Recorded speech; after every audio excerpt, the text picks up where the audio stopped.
Hi and welcome back to my channel. So I thought about this obviously for a few months, 5 things I'd do differently in IVF next time, and this doesn't go sort of as far as like the treatment protocol, because obviously that's all been done. We had all the extras like the embryoscope and the extended culture, things like that, and that stuff's not applicable because we've got leftover embryos if we choose to use them. Or we like the thought of wanting another child, but obviously having one, we may, you know, just be really content with having one.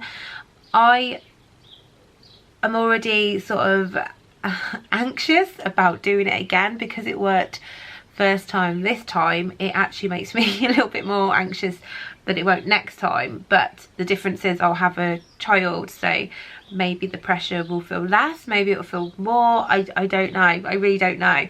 But anyway, these are 5 things that I'd definitely do differently. So the first thing I'd do is I'd not tell other people that we were going through it. So we actually didn't tell family because I didn't want them to worry, you know, worry about transfer day, I didn't want them to have that worry.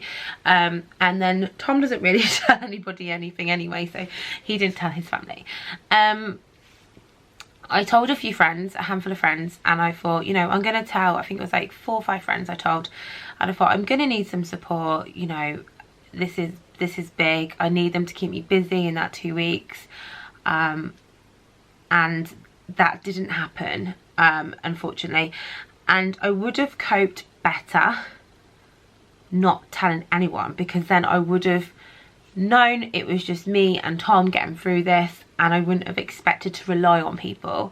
Now there were a couple of people that were fantastic, and you know, they text me every day, several times a day, see like how I was, but then others didn't, and it just made me feel very insignificant, not important. The biggest time of my life, that I still look back at that 2 weeks, and I found it really, really hard.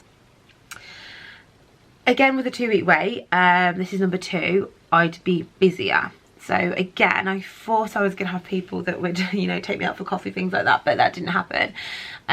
Tom works from home, so we thought that would be enough to keep me busy, and it was great, and he was there for me, you know, if I cried or needed anything, and if he was, you know, concerned, it was great. But he was still working, so I had a lot of free time, and I thought, oh, you know, I'm going to do this, I'm going to do this, I'm going to do this, you know, I'll do some cooking, I'll do this, and it doesn't really work that way. I think I forgot that I'd be under a very high dose of hormones, which if you've watched my videos again, you'll know that the hormones just completely wiped me out.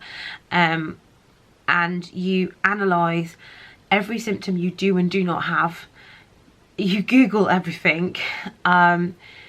It's a very weird time, so I'd want to make sure I'm busier in that 2-week wait. So we've said if we do it again, we'd actually go away for the first week, so you know, something like Centre Parks, like a cabin holiday, and obviously we'll have a little boy by then, so we'd go away and just chill but be together 100% and have things to do. Number 3, counselling or consoling somebody. So I think next time I'd either consoling someone that I know really, really understands.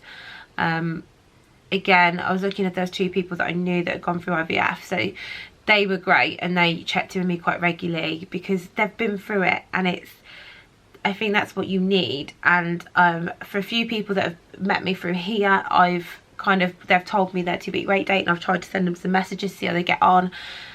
And it's a hard one because it's hard to know what to say, because you know how you feel and how you felt back then, and it's one of those really hard things that there's not much you can say. Or I would have counselling, like a couple of counselling sessions a week, or a run up to it. I had some counselling a few years ago, only a couple of years ago, when I was 29, and I had a very big life changing event happen. But a lot of my early menopause diagnosis in my teenage years, so much of that stuff come out that I didn't realise I was still holding on to. It was just talking about it and somebody listening, and I know you're paying them, that's fine, but actually listening. And my counsellor was great. So yeah, counselling, just somebody that can try, you know, professional, and I think that's the good thing. They're impartial, they don't know you, they don't know about your life, they don't know people in your life, and you can just, you know, let go. Number 4, some sort of journal. So I did do my 2-week wait diary, which I'm glad I did. and I think I'll do it again, but I'll do it a little bit more in depth. I was doing it at times I was really emotional, so I think what I do next time is kind of write down how I was feeling and, you know, the side effects I was having as and when I was having them and how I felt, and then do the video diary as well, because it actually really helped me to process everything.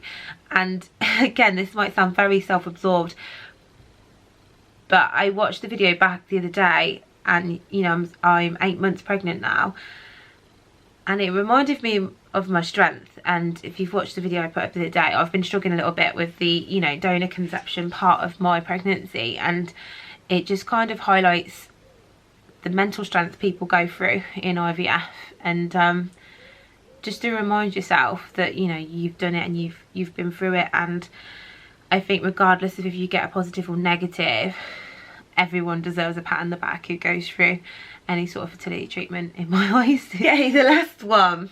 So this is a bit of a confession. Not to test early. I did test early in my 2-week wait. It got too much for me. It got way too much for me. I was not having many symptoms, like headaches and stuff, and then I had that metal taste in my mouth on day 4, and then it vanished, and then I just had a really bad night about day 5. Really bad night. I was just up all night, convinced it hadn't worked, and I thought, if it hasn't worked, what do? I don't know what I could do. I'd have to stay childless because I could never do this again. And I was just in floods and floods of tears the morning of day 6 post 5-day transfer. And Tom was on a conference call, and I just said, I need to test, and he's like, you can if you want, but it's one of those things. I never thought I'd test early because you can get a negative and it be positive. It's too early. It was only day 6 that I tested, and the HCG hormone doesn't really get into your urine until day 9. I did get a positive test on day 6. It was very, very faint, which I thought would make me feel better. It didn't. It was kind of like, oh my god, I've got my first positive pregnancy test in my life.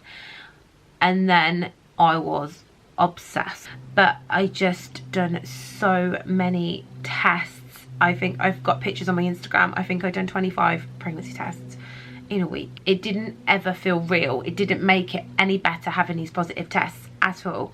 And even on the proper test day, we used the one the clinic gave us, and that was in the video you can see Tom's like really happy about it, but I still, you can see my face, I'm not convinced. I wasn't convinced till about 20 weeks. So I wouldn't test early because it didn't, I think it done more harm than good. But those are the main things I do differently in IVF next time. The treatment itself, as I said, we've kind of like got all the embryo and stuff done. So I definitely eat how I did before because it made me feel amazing. So I was predominantly plant-based eating, so / vegan. Lots of healthy food, like lots of smoothies, fresh veg juice every day, lots of greens with every meal. And I do think the way I ate and how healthy I was had a really big impact. Now I don't know if that's how it worked, but my body was seriously healthy. But the thing is, when I eat healthy, I feel a lot better mentally as well. But I had energy and, you know, so much nutrients in me. I had the raspberry red leaf tea. I had, but that was about it. I didn't do anything quirky with my IVF. I do think it worked because it worked. We had really good embryos. My lining was really good on the day of transfer. So I think those are the reasons it worked. I don't think there was any, you know, special formula that made it work. I did that day, and you can see I love watching our transfer day video. We had such a good day that day, and I say to people that go for it, to enjoy it. That's between, you know, I know some people do it on your own regardless, but that is an experience that only you and your partner experience together. And it's strange and it's weird. It's weird that you go in, you basically have your legs in stirrups, a little team of smiley people put this catheter in you, and then you leave and you're like, oh, I'm pregnant. And you say we took loads of teddies in the car, like our little mascots, and we took pictures and we had fun, and we just made it so positive. We didn't sit there panicking, oh my god, this has got to work. We weren't like that. We just we kind of like, we've got this far, we've got through all this, we got my lining up, we got, you know, we got everything there. Like, today, let's enjoy it. And then afterwards we went to the cinema, we went and had a Nando's, we had a really good day. And I do think being that positive had a good effect. I do believe, you know, if you're really like negative and stressed, it's got a bad effect on your body. So that is my biggest tip. As hard as it is, try and be positive, try and make experience of it. And I said to someone else, I know she did, take pictures of yourselves together. You know, this is, if it works, you want to show your child what you did, what you did to have them. And I'm so thankful I've done these videos, because I've got something to show him, and I've got something for me to look back on as I get older. So hopefully those tips, I think it's more of a two-way tip video to be honest, but I have got the successful IVF tips video, which I'd probably do again as well, and the things that I wouldn't do, which I think were like the orange knickers. I don't think I'd do that. Well, it worked this time and I didn't do orange knickers. I don't know what kind of knickers I was wearing, but yeah, I hope that was helpful or insightful, or it might have been a load of rubbish, I don't know. But I'll see you in the next one. Bye.